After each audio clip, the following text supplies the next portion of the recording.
नमस्कार, मैं आयुष्पाल India news पर आपका स्वागत करता हूं। आपको सीधे भोपाल लिए चलते हैं, जहां शिवराज सिंह चौहान प्रधानमंत्री के कार्यक्रम मन की बात का अनावरण कर रहे हैं। मध्य प्रदेश के अलग अलग क्षेत्रों से आए हुए आप गणमान्य व्यक्ति, अतिथि, मीडिया के हमारे साथी, सूचना और प्रसारण मंत्रालय की ओर से मैं आप सबका हार्दिक स्वागत करता हूं। आज इस कार्यक्रम में 2 पुस्तकों का लोकार्पण किया जाएगा। पहली पुस्तक में प्रधानमंत्री जी नरेंद्र मोदी द्वारा जून 2020 से मई 2021 के दौरान दिए हुए भाषणों का संकलन है और दूसरी पुस्तक में उनके द्वारा जून 2021 से मई 2022 के दौरान किए गए भाषणों का संकलन किया गया है। ये पुस्तकों को सूचना और प्रसारण मंत्रालय के प्रकाशन विभाग ने श्रमपूर्वक और बखूबी से तैयार किया है। जैसा कि आप जानते हैं कि हर साल प्रकाशन विभाग देश के माननीय राष्ट्रपति जी, माननीय उपराष्ट्रपति जी और माननीय प्रधानमंत्री के चुने हुए भाषणों का संकलन पुस्तक के रूप में प्रकाशन करती है। प्रकाशन विभाग द्वारा हिंदी और अंग्रेजी में प्रकाशित की जाने वाली ये पुस्तकें राष्ट्र मुद्दे पर लोगों को जोड़ने का एक माध्यम है। लोकार्पण के उपरांत पुस्तक प्रकाशन विभाग की वेबसाइट और विक्रय केंद्रों पर बिक्री के लिए उपलब्ध होंगे। हमने इस कक्ष के बाहर एक पुस्तक प्रदर्शनी का भी आयोजन किया है, जिसमें सबका साथ, सबका विकास, सबका विश्वास श्रृंखला की पुस्तकों में के साथ ये दोनों पुस्तक भी साथ में जुड़ जाएंगे और उपलब्ध होंगे।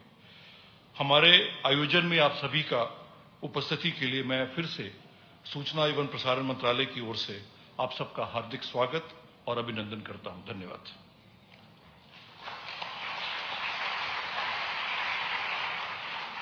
बहुत बहुत धन्यवाद माननीय संयुक्त सचिव महोदय।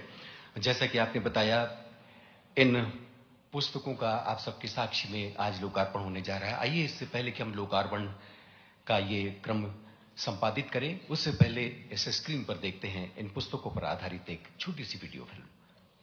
लोकार्पित हो रही हिंदी और अंग्रेजी की ये पुस्तकें माननीय प्रधानमंत्री श्री नरेंद्र मोदी के दूसरे कार्यकाल के भाषणों का संकलन है।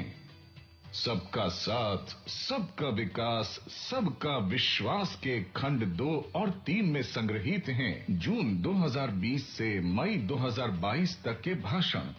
भारत को नई ऊंचाइयों पर ले जाने के माननीय श्री नरेंद्र मोदी जी के संकल्प और नई ऊर्जा से भरपूर भाषणों को बांटा गया है। आत्मनिर्भर Bharat, startup India, fit India, नारी शक्ति, राष्ट्र शक्ति, खेलो इंडिया, छोटा किसान बने देश की शान और मन की बात जैसे विभिन्न खंडों में कोविड से देश को माननीय प्रधानमंत्री ने किस तरह उबारा, जानिए कोविड-19 और बदलता विश्व से।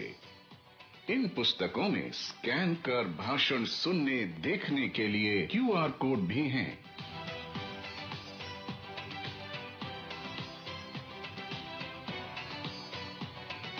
सूचना और प्रसारण मंत्रालय के प्रकाशन विभाग द्वारा वर्ष 2014 से चली आ रही हमारे यशस्वी प्रधानमंत्री के भाषणों की 6 पुस्तकों की कड़ी में आज ये 2 और जुड़ गई हैं।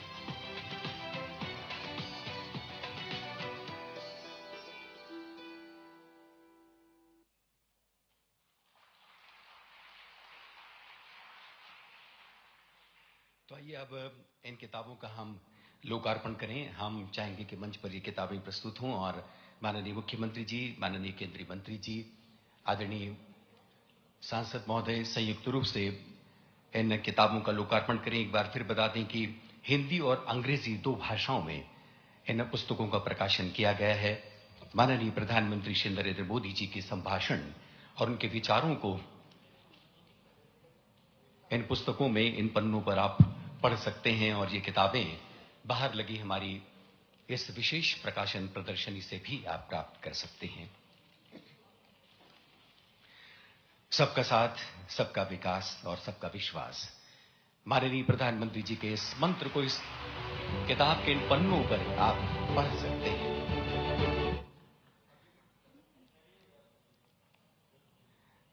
अंग्रेजी और हिंदी 2 भाषाओं में इनका प्रकाशन। पुस्तकों में खंड 2 प्रधानमंत्री कार्यालय में उनके दूसरे कार्यकाल के दूसरे वर्ष यानी 2020 से मई 2021 तक 86 भाषणों का संग्रह और उनके दूसरे कार्यकाल के संभाषणों का 80 भाषणों का संग्रह इस किताब में है। निश्चित रूप से ये महत्वपूर्ण सौगात माननीय प्रधानमंत्री जी की वे विभिन्न मंचों और अवसरों और संवादों में अपने जिन लोकहित के विचारों को प्रसारित करते रहे हैं, उन्हीं तमाम विचारों को संग्रहित करते हुए इन पुस्तकों में हमने संग्रहित किया है और भारत सरकार की सूचना और प्रसारण मंत्रालय के प्रकाशन विभाग ने इन्हें प्रकाशित किया है। आइए हम सब मिलकर एक बार फिर करतल ध्वनि से इन किताबों के लोकार्पण में अपनी भावनाएं शामिल करें। ये गूंज माननीय प्रधानमंत्री जी तक पहुंचे, ये शुभकामनाएं।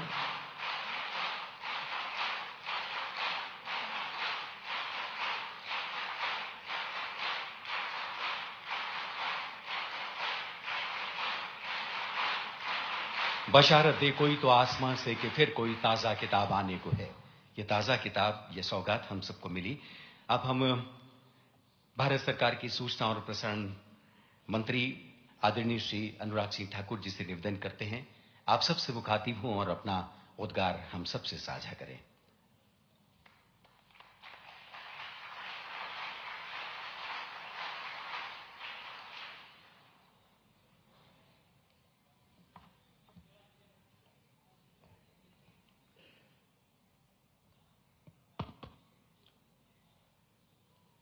पूरा विश्व कहता है कि प्रधानमंत्री नरेंद्र मोदी जी के व्यक्तित्व में और उनके संबोधन में परफेक्शन होता है।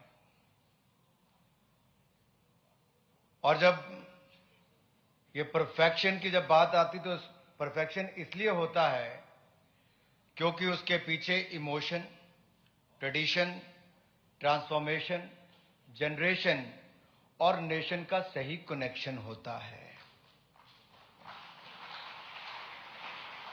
और जब प्रधानमंत्री जी के भाषणों का संकलन करने की बात आए और वो उस दौर के हैं जब उन्होंने अपनी दूसरी पारी की शुरुआत की थी, सन 2020-21 और 21-22 की, तो अगर आप देखेंगे दोनों में इसका विमोचन किसी और ने नहीं, मध्य प्रदेश के माननीय लोकप्रिय मुख्यमंत्री आदरणीय शिवराज सिंह चौहान जी और मंच पर उपस्थित लोकप्रिय सांसद और भारतीय जनता पार्टी के अध्यक्ष आदरणीय वी.डी. शर्मा जी, हमारे पब्लिकेशन डिपार्टमेंट की डीजी अनुपमा भटनागर जी, ज्वाइंट सेक्रेटरी सूचना प्रसारण मंत्रालय के विक्रम सहाय जी, उपस्थित सभी माननीय अधिकारीगण, सभी माननीय नेतागण, आदर के योग्य मेरे युवा साथियों, मैं सबसे पहले तो इस कार्यक्रम में अपना कीमती समय देकर आज देश के सामने सबका साथ, सबका विकास, सबका विश्वास, प्रधानमंत्री मोदी जी के भाषणों की इस खंड 2 और 3 इनका विमोचन करने के लिए माननीय शिवराज सिंह चौहान जी का बहुत बहुत आभार प्रकट करता हूं, धन्यवाद करता हूं।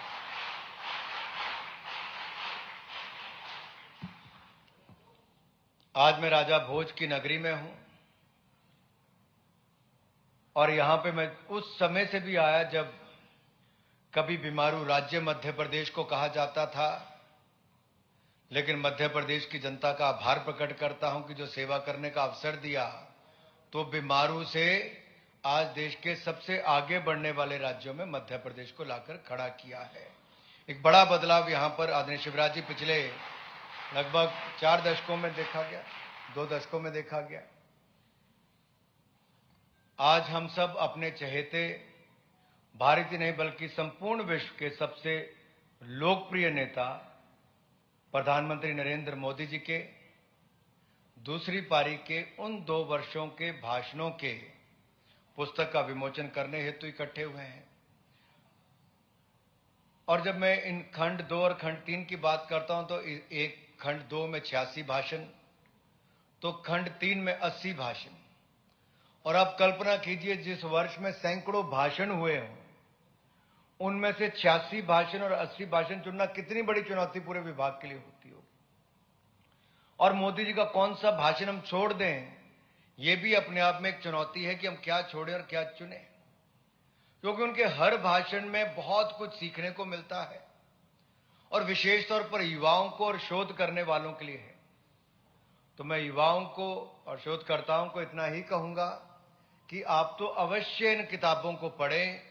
इनमें बहुत कुछ जानने के लिए, सीखने के लिए है, क्योंकि इसमें जो टॉपिक लिए गए हैं वो आत्मनिर्भर भारत हो, जय जवान जय किसान हो, जय विज्ञान, या फिर शाश्वत भारत आधुनिक भारत जैसे 10 खंडों में बटी ये पुस्तक माननीय प्रधानमंत्री जी के विचारों और विभिन्न पहलुओं से अवगत करवाती है। वहीं पर ही स्टार्टअप इंडिया, सुशासन, सबका प्रयास, छोटा किसान बने देश की शान, नारी शक्ति, राष्ट्र शक्ति आदि विभिन्न खंडों में बटा इस पुस्तक का तीसरा खंड माननीय प्रधानमंत्री जी की आम नागरिकों से जुड़े रहने के विचारों को प्रस्तुत करता है। अगर हम देखें तो बहुत लंबी अगर यात्रा देखें पिछले 75 सालों में देश की, तो शुरू से लेकर अब तक एक बात आती थी कि तुष्टीकरण और वंशवाद की राजनीति ने उसको घेर रखा था, एक तरह से पूरा उसके ऊपर प्रभाव दिखता था। लेकिन ये तुष्टीकरण और वंशवाद से बाहर निकालकर विकासवाद की ओर किसी ने मोड़ा है तो प्रधानमंत्री नरेंद्र मोदी जी ने मोड़ा है।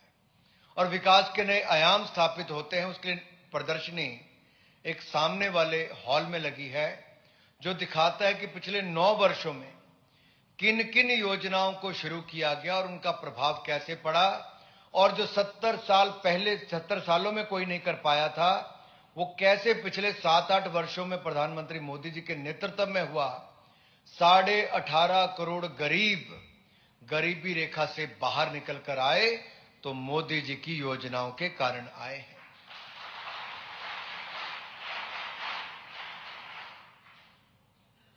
मित्रों, वैसे संविधान ने तो हम सबको समतामूलक समाज के निर्माण की नींव रखी थी संविधान के अनुसार, तो उनके जो, लेकिन लंबे समय तक जो सत्ता में रहे उन्होंने उस पर हथौड़ा चलाया और समतामूलक समाज की बजाय वो परिवार तक सीमित होकर रह गया। अभी हाल ही में एक बहुत बड़ी उपलब्धि देश की हुई है। कोई बता सकता है देश की उपलब्धि बड़ी क्या हुई है? क्या उपलब्धि हुई? सबको पता है, चंद्रयान 3। चंद्रयान मिशन पर देखिए जब ये कब हुआ, ये ताकत दिखाता है भारत की, भारत के युवाओं का सामर्थ्य बताता है। और जो दुनिया के मात्र 3 देश पहले कर पाए थे, वो चंद्रयान मिशन सफल करके भारत दुनिया का 4था देश बन गया है। लेकिन साउथ पोल पर विक्रम लैंडर का उतरना ये अपने आप में दुनिया में पहली बार किसी देश ने किया है, तो हमारे भारत ने किया है। अब सवाल ये होता है कि जब पहले ऐसे प्रयास किए गए तो परिवार का नाम देने का काम किया, लेकिन आज किसी परिवार का नहीं, आज देश का नाम आगे बढ़ाया जाता है। एक बड़ा बदलाव देखने को मिलता है। और हमने तुष्टीकरण की राजनीति से बाहर निकलकर सबका साथ, सबका विकास, सबका विश्वास, इसी मूल मंत्र के साथ आगे चले। जिन राजनीतिक दलों ने शिक्षा के क्षेत्र में भी वामपंथी सोच को आगे बढ़ाने का काम किया हो, हमें पश्चिमी संस्कृति या उनके प्रभाव, एक गुलामी की सोच को आगे बढ़ाने का काम किया। आज मुझे खुशी है ये कहते हुए कि न्यू एजुकेशन पॉलिसी अगर 34 वर्षों के बाद आई तो नरेंद्र मोदी जी की सरकार के समय आई, और मातृभाषा में आपको शिक्षा दी जा सके उसको बल दिया गया। और मध्य प्रदेश एक ऐसा राज्य है जिसने मेडिकल तक की शिक्षा का भी सिलेबस हिंदी में अपनी मातृभाषा में करने का सबसे पहले काम किया है।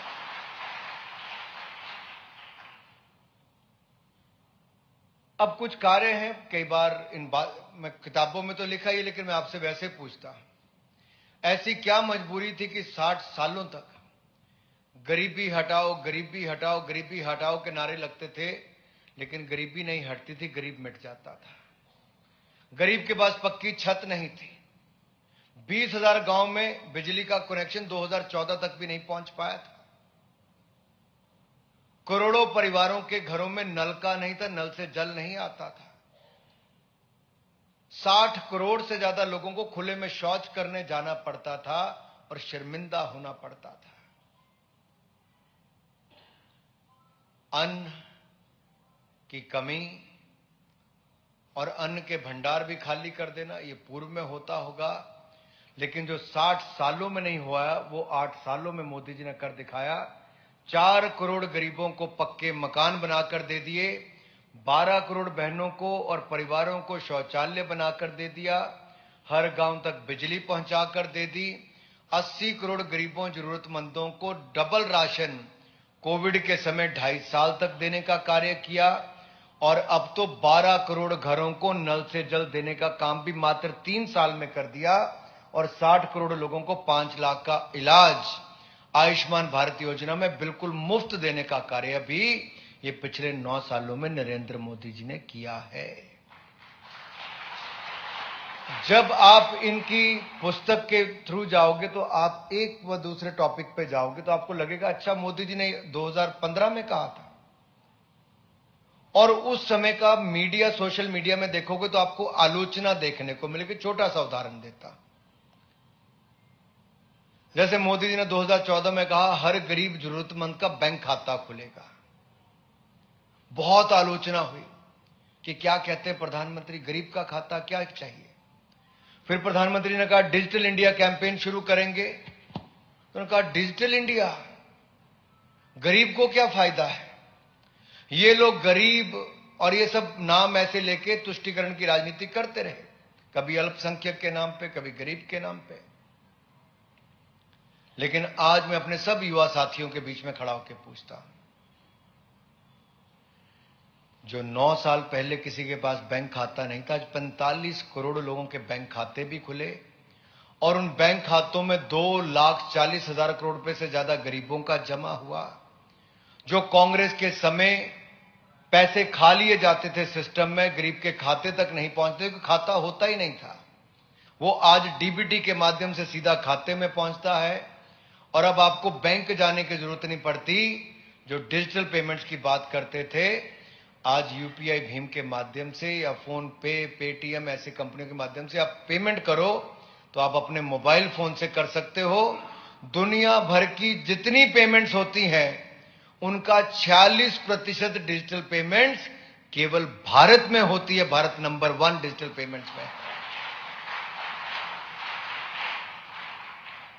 अब सवाल ये भी खड़े होते थे कि साउथ कोरिया, सिंगापुर, ये हमारे साथ साथ उसी समय ये भी आजाद हुए, लेकिन साउथ कोरिया कहां पहुंच गया, सिंगापुर कहां पहुंच गया, भारत इतना बड़ा है, भारत क्यों नहीं पहुंच पाया। क्योंकि एक परिवार जिसने देश के ऊपर राज किया, कई वर्षों तक उन्होंने केवल परिवार फर्स्ट की सोच को लेकर चले, उनके लिए राष्ट्र प्रथम कभी नहीं था। लेकिन जब एक गरीब मां का बेटा यहां पर आया तो उनके लिए राष्ट्र प्रथम हो गया, देश उनकी प्राथमिकता हो गया। एक समय ऐसा था तब निजी नौकरियां पे नहीं होती थी। आपको तो, आप छोटे हो सब लोग, आप कभी घर जाके एक सवाल पूछना कि कोटा क्या होता है, कि कोटा राज क्या था। जब मैं 5 साल का था तो मेरे पिताजी ने तब मेरे लिए स्कूटर बुक करवाया था, जब मैं 18 साल को तब जाके मुझे स्कूटर मिला। मैं शायद 8 साल का होऊंगा शिवराज जी, 10 साल के बाद स्कूटर मिला था जी। आज तो आप जाओ तो हाथों हाथ स्कूटर, मोटरसाइकिल सब कुछ मिलता है। ये समय बदला, प्राइवेट सेक्टर में रोजगार बदला। आज तो आज का नौजवान जॉब सीकर नहीं, जॉब गिवर है। जो हमारा मजाक उड़ाते थे जब मोदी ने कहा स्टार्टअप इंडिया करेंगे, तो कहते क्या स्टार्टअप इंडिया, क्या करेगा नौजवान। आज उन्हीं नौजवानों के सामर्थ्य को देखिए। दुनिया का तीसरा सबसे बड़ा स्टार्टअप इकोसिस्टम हमारा भारत बन गया। लगभग 1 लाख स्टार्टअप आज दुनिया के किसी देश में है तो भारत में है। और 107 हमारी यूनिकॉर्न्स बन गई, यानी कि एक कंपनी कम से कम 8,500 करोड़ की है, कम से कम। लाखों लोगों को रोजगार आप जैसे युवाओं ने दिया है। ये यात्रा जो है ये अंत्योदय से लेकर आत्मनिर्भरता की ओर है।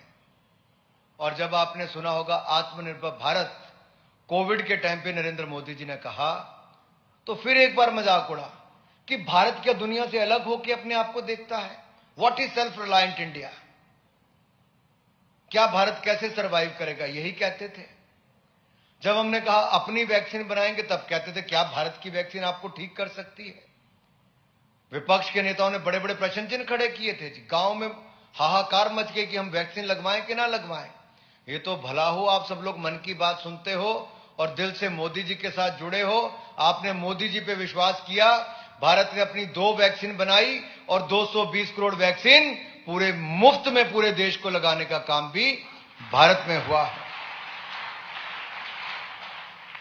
और ये आत्मनिर्भर भारत से हम ग्लोबल लीडर भारत को बनाने की ओर चले हैं। हम जब 2014 में आए थे, जब मोदी जी की पुस्तक का पहली पारी के जो आपने 5 जो उसके संस्करण ऐसे देखे हैं, किताबें देखी हैं, उनमें आप देखिए पहले में लिखा होगा कि 10वें नंबर की अर्थव्यवस्था भारत था। ऐसा क्या किया 9 सालों में मोदी जी ने कि जो लड़खड़ाती चरमराती अर्थव्यवस्था थी दुनिया की, among the fragile 5 economies of the world, India has become the first 5 economies of the world. 10वें नंबर से दुनिया की 5वें नंबर की अर्थव्यवस्था हमारा भारत बन गया है। इस पर हर भारतीय को गर्व होना चाहिए।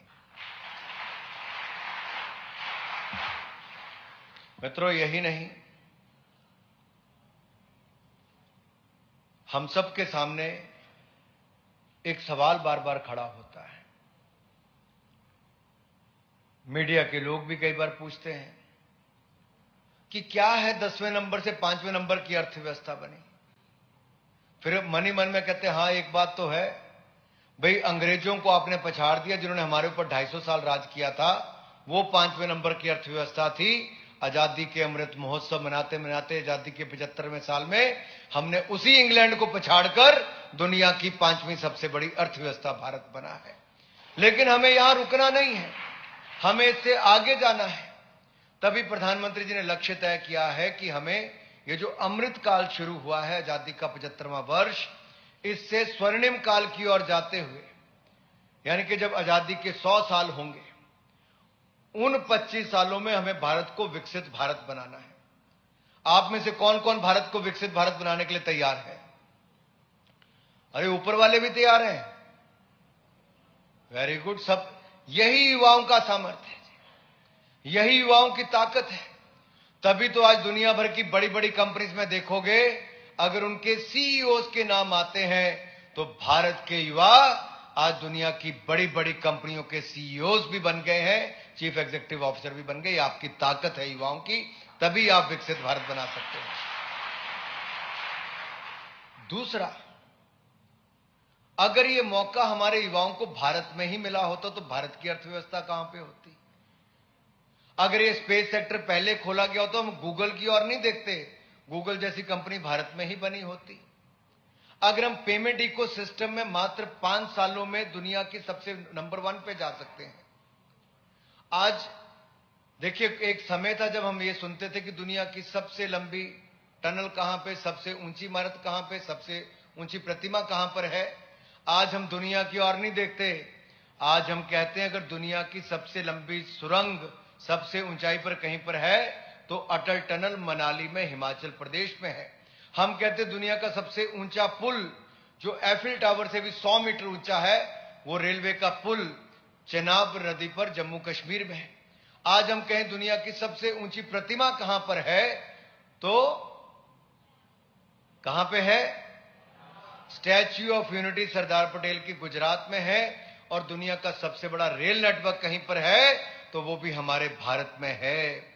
जो सबसे ऊंचा, सबसे लंबा, सबसे बड़े, ऐसी बातें आती थी, पहले दुनिया का नाम आता था, आज भारत का नाम उसके साथ जुड़कर आता है। ये नए भारत की नई पहचान है जो चंद्रयान मिशन के साथ साथ इसको आगे करें। और इसी तरह से 10 लाख करोड़ का इंफ्रास्ट्रक्चर पर हमने बजट में भी प्रावधान किया है। लेकिन युवाओं से मैं पूछूं, अगर 5 दिन के लिए इंटरनेट बंद हो जाए तो कोई फर्क तो नहीं पड़ेगा? हैं जी? आवाज नहीं आई। पड़ेगा फर्क। ये इसलिए फर्क पड़ता है कि गरीब से गरीब व्यक्ति के हाथ में मोबाइल फोन है, वो भी डेटा कंज्यूम कर रहा है। अगर ये दुनिया भर के डेटा रेट्स के बराबर भारत का रेट होता तो आप में से आधे लोग डेटा यूज ना करते। दुनिया के सबसे सस्ता डेटा अगर भारत में मिलता है तो वहीं पर दुनिया में कांग्रेस के जमाने में तो ना 2G टेक्नोलॉजी आई ना 3G भारत की आई, विदेश से लाते थे। अब भारत ने 5G टेक्नोलॉजी भी अपनी बना ली है और 6G भी भारत अपनी ही टेक्नोलॉजी बनाने वाला है। और दुनिया भर के देश हमारे पास आ रहे हैं 5G टेक्नोलॉजी और 6G टेक्नोलॉजी लेने के लिए। यह नए भारत की नई तस्वीर है। जब मैं युवाओं के सामर्थ्य की बात करता हूं, देश के सामर्थ्य की बात करता हूं, तो ये आप सबके सामने कहता हूं कि दुनिया को हमसे उम्मीदें क्या हैं। The world see hope in India, they see hope in the leadership, Indian leadership, they see hope in India's youth. तो हमारे ऊपर दुनिया की निगाहें नहीं, दुनिया को हमसे उम्मीदें भी हैं और हम सबको उनके ऊपर खरा उतरना है। मित्रों, यही नहीं, समय कम है, माननीय शिवराज जी को भी अगले कार्यक्रम में जाना है और मुझे भी केवल 2 बातें करके अपनी बात को समाप्त करना है। जब मैं महिलाओं की बात करता हूं युवाओं के साथ साथ, तो दुनिया भर के देशों में वुमेन डेवलपमेंट की बात तो होती है, महिला विकास की बात तो होती है, लेकिन दुनिया के पटल पर अगर वुमेन लेड डेवलपमेंट की बात किसने की, महिला के नेतृत्व में विकास करने की बात की, तो भारत और भारत के प्रधानमंत्री ने की। और इस बार के 26 जनवरी की परेड में जब इजिप्ट के राष्ट्रपति आकर बैठे थे तो उन्होंने प्रधानमंत्री मोदी जी को कहा कि दुनिया तो ऐसे ही कहती है महिला विकास, महिला विकास, महिला विकास। ये आपके कर्तव्य पथ पे मैं देख रहा हूं, बुलेट चलाकर फौज में जाने वाली, सैल्यूट करने वाली और पूरी अपनी टुकड़ी लेकर सलामी देने वाली से लेकर अपनी कला संस्कृति का प्रदर्शन करने वाली, अगर पूरी इतनी बड़ी टोली में सबसे आगे कोई है तो भारत की महिलाएं, भारत की बेटियां हैं। तो मोदी जी ने उनसे कहा, आप इतना ही मत सोचिए, दुनिया भर में सबसे ज्यादा अगर महिला पायलट किसी देश में है तो भारत में है। दुनिया भर में सबसे ज्यादा स्वयं सहायता समूह से जुड़ी होने वाली महिलाएं कहीं पर हैं तो 9 करोड़ महिलाएं भारत में हैं। और अब इन 9 करोड़ महिलाओं में से 15,000 स्वयं सहायता समूह को ड्रोन टेक्नोलॉजी का स्किल डेवलपमेंट भी इस साल से देने की शुरुआत कोई देश करेगा तो महिला ड्रोन चलाएंगी भी, ड्रोन रिपेयर भी करेंगी, तो दुनिया का पहला देश भी वो बड़ी संख्या में होगा तो भारत ही होगा। मैं युवा साथियों से इतना ही कहना चाहता हूं। मित्रों, कोविड का एक ऐसा दौर था, आप इस किताबों को जब पढ़ेंगे, कोविड का ऐसा दौर था जो भारत को मेक और ब्रेक वाली स्थिति थी। आपदा के संकट में भारत खत्म भी हो सकता था। आप 1 मिनट के लिए आंखें बंद करके सोचिए कि 140 करोड़ जनता को राशन उपलब्ध करवाना, जब देश लॉकडाउन में था, 140 करोड़ की जनता का स्वास्थ्य लाभ कराना, वैक्सीन दिलाना। अगर हम पुरानी कांग्रेस की सरकारों के समय देखते रहते जो दुनिया भर से 40-40 साल वैक्सीन आती थी, तो आप आज तक भी आपको वैक्सीन ना लगी होती। क्योंकि देश के वैज्ञानिकों पर हमें विश्वास था और देश के लोगों को मोदी जी पर विश्वास था, तो देश में 2 वैक्सीन बनी भी, वैक्सीन लगी भी, आपदा में हम बाहर निकले भी। और जो प्रधानमंत्री जी कहते थे आपदा में अवसर, हमने रिफॉर्म्स की, स्पेस सेक्टर खोला, कोल एंड माइनिंग सेक्टर खोला, टेलीकॉम सेक्टर खोला, डिफेंस प्रोडक्शन सेक्टर खोला और आज इन्हीं सभी सेक्टर्स में भारत तेजी के साथ ग्रोथ कर रहा है। नए ग्लोबल ऑर्डर में और नई जियोपॉलिटिकल इक्वेशंस के कारण आज भारत दुनिया में पीछे चलने वाला नहीं, लीडरशिप देने वाले देशों में भारत का नाम आकर खड़ा हुआ है। इसलिए आप कल्पना कीजिए कि हमसे दुनिया को उम्मीद क्या है। मैं जितने विद्यार्थी यहां पर बैठे हैं, केवल डिग्री लेने के लिए नहीं जाना है, हम इस समाज में क्या बदलाव ला सकते हैं, प्रधानमंत्री जी की सोच पर हम कैसे काम कर सकते हैं, चाहे स्टार्टअप हो या कोई अपना काम हो, देश की सेवा भाव से हो, कोई एक ऐसा क्षेत्र चुन लीजिए जहां पर आप बदलाव लाना चाहते हो और अगले 25 साल जहां आप अपने रोजगार के लिए, स्वरोजगार के लिए देंगे, उस एक क्षेत्र के लिए अपने अगले 25 साल दे दीजिए, उसमें बदलाव लाने के लिए दे दीजिए और विकसित भारत बनाने के लिए अपना पूरा योगदान दे दीजिए। मैं और आप ये यात्रा इकट्ठी तय करेंगे और देश को विकसित भारत बनाने का संकल्प भी हम सब लोग पूरा करेंगे। और इन किताबों के 186 भाषणों में आपको देखने को मिलेगा कि जो बातें आज से 7 साल पहले, 5 साल पहले कही गई, वो आज यथार्थ होती नजर आती है, वो सच होती नजर आती है। ये तब संभव हो पाया जब हमने अपने डेमोग्राफिक डिविडेंड का लाभ उठाया, डेमोक्रेसी में विश्वास किया और इस डाइवर्स देश को एक पॉजिटिव साइड से दुनिया के सामने रखा। जब G20 की प्रेसिडेंसी, क्या G20 की अध्यक्षता भारत को करने का अवसर मिला, दुनिया भर के देशों में छोटी छोटी बातें होकर खत्म हो जाता था कि दुनिया ने प्रेसिडेंसी की मीटिंग की, चली गई, लेकिन लाखों लोग जो भारत के अंदर आए G20 प्रेसिडेंसी के दौरान, उन्होंने कहा जो भारत ने कर दिखाया है वो दुनिया का कोई देश अब नहीं कर दिखाएगा जिस तरह से भारत ने करके दिखाया। ये इसलिए हुआ कि भारत की कला, संस्कृति, साहित्य को भी हमने बढ़ाकर दिखाया है। और हमारे बीच में कोई और नहीं, पद्म अवार्ड से सम्मानित श्री भूरे भाई जी भी बैठे हैं। और भूरे भाई जी, आपने भी जो योगदान समाज के प्रति दिया, आप इन युवाओं को बता सकते हो, अगर पूर्व की सरकारें होती तो शायद आपके ऊपर नजर किसी की ना पड़ती।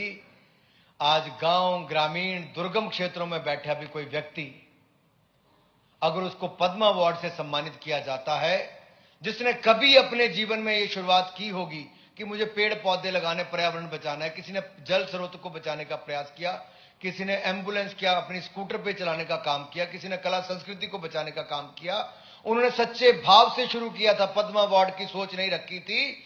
लेकिन मोदी सरकार है, जहां मोदी है तो मुमकिन है, आज उनको भी पद्म अवार्ड देने का काम देश कर रहा है। मेरे भाई और बहनों, जिस देश में ट्राइबल महिला को शायद ही कभी मौका मिल पाता, लोकतंत्र की हमारी सबसे बड़ी ताकत यह है कि माननीय राष्ट्रपति जी श्रीमती द्रौपदी मुर्मू जी, एक दुर्गम क्षेत्र से आने वाली महिला ने सच्ची ईमानदारी से देश की सेवा की, तो आज देश की पहली महिला आदिवासी को एक राष्ट्रपति के पद तक जाने का अवसर मिला। यह हमारी लोकतंत्र की ताकत है, यह महिला नेतृत्व में विकास, वुमेन लेड डेवलपमेंट जो हम कहते हैं, वो है। इसलिए मित्रों, मैं यही कहूंगा, आप जरूर इन किताबों को पढ़िए। इनमें जो मोदी जी ने समय समय पर कहा, प्रधानमंत्री जी ने, उसको पढ़िए भी, उस पर काम भी कीजिए। और माननीय शिवराज सिंह चौहान जी, आपने जो शानदार काम मध्य प्रदेश में किया है, एक बीमारू राज्य से इसको अग्रणी राज्यों में लाकर खड़ा किया है, उसके लिए मैं सारे प्रदेश की ओर से और अपनी ओर से आपका बहुत बहुत आभार प्रकट करता हूं।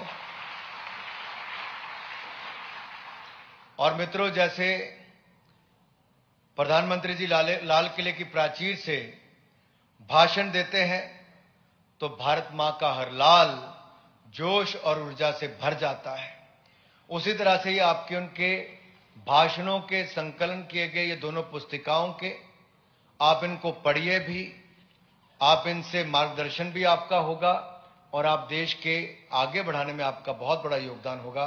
आप सब इस कार्यक्रम में जुड़े, आपने इस कार्यक्रम की शोभा बढ़ाई और भारतीय जनता पार्टी के मध्य प्रदेश के अध्यक्ष और हमारे माननीय सांसद वीडी शर्मा जी भी विशेष तौर पर इससे जुड़े, मैं आपका भी बहुत बहुत आभार प्रकट करता हूं। जय हिंद, जय भारत।